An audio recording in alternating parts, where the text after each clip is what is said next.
All right, so now let's talk about Simulink. So to launch Simulink, you have to launch it from MATLAB. Remember that Simulink runs on top of MATLAB.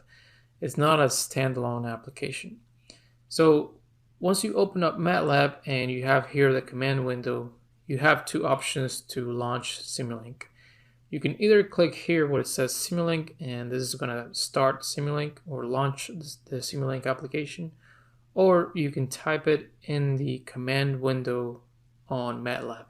So I can type here Simulink and hit enter, and that's going to pull up the Simulink application. Again, I could also just launch it from here, from this button over here, and it does the same thing. It launches the Simulink application. So that's two different ways that you can launch Simulink. But again, you have to launch it from MATLAB because Simulink runs on top of MATLAB. It's not a standalone application. Now you'll see here that you have several options. You can actually create templates, and I actually have created a template before, so that's why I have this showing up over here. And you're also going to have recent Simulink models here on the left if you've developed models before. So since I've built models before, they show up over here on the left. But what I want to do here is I want to click here where it says blank model. So we're going to create a blank model. So a model basically from start. So just click on that.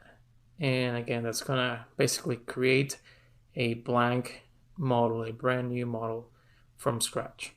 So let me move this over here. And let me make it a little bit bigger. So this essentially, again, is what Simulink looks like. So this is a blank Simulink model, and you can see here that it's called untitled because we haven't saved it or we haven't done anything to the model. So this is a blank Simulink model.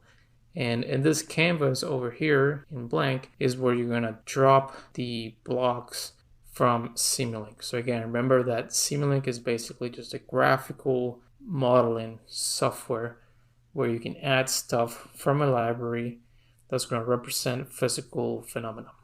So let's see what I mean by that. One thing that I want to talk about real quick, and we're going to discuss this in more detail as we go through examples, but you can open what's called the library browser, and that's going to pull up basically just a library of different components that you can add into your Simulink model.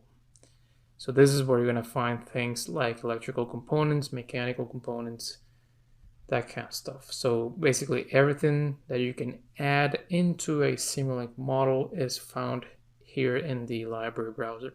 And again, we're going to talk a little bit more about this in more detail later on. But basically, let's say that, for example, I wanted to add a electrical circuit. So I will go here where it says Simscape, Foundation Library, Electrical, and go to electrical sources. For example, let's add this AC voltage source.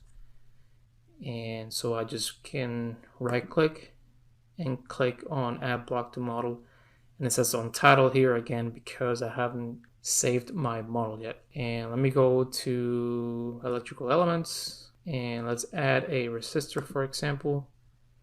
And let's add a ground. And I know with this before, but I want to show you a few more things in the Simulink environment. So let's go back into our model.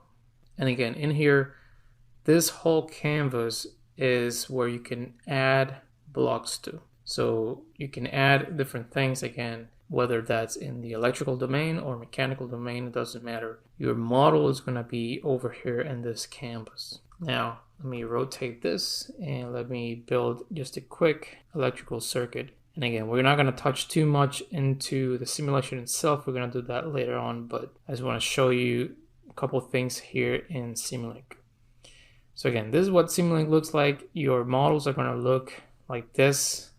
Simulink uses different colors for different domains. So there's going to be a color for electrical components, another color for mechanical, and so on and so forth. Now, a couple of things here is, of course, you can save your model over here. So you can click save and then name your model, and you can use it later on, just like you would use any file like a Word document or an Excel spreadsheet, anything like that. So it saves a file that you can then use later on. You can open it again. So you can save your model this way. A couple of things that I want to talk about here is, one is this thing which is called the stop time. That's how long you're going to run a simulation for. So when you run a Simulink model, you're basically saying, I want to model, or rather simulate whatever I've added into my model. Again, model being this thing right here.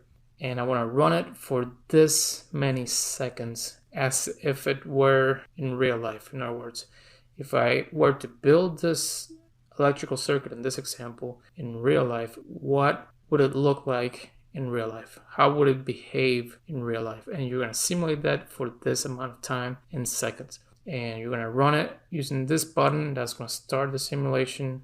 But again, in this canvas is where you add all of your components, whether that's electrical components or mechanical components or fluid, thermal, any different domain. And this is what we call our Simulink model. And again, you can save this just like you would save any other file. And let's stop there because we're going to dive deep into the simulation itself later on. But again, I just wanted to show you what Simulink looks like and just kind of give you an introduction to what Simulink is.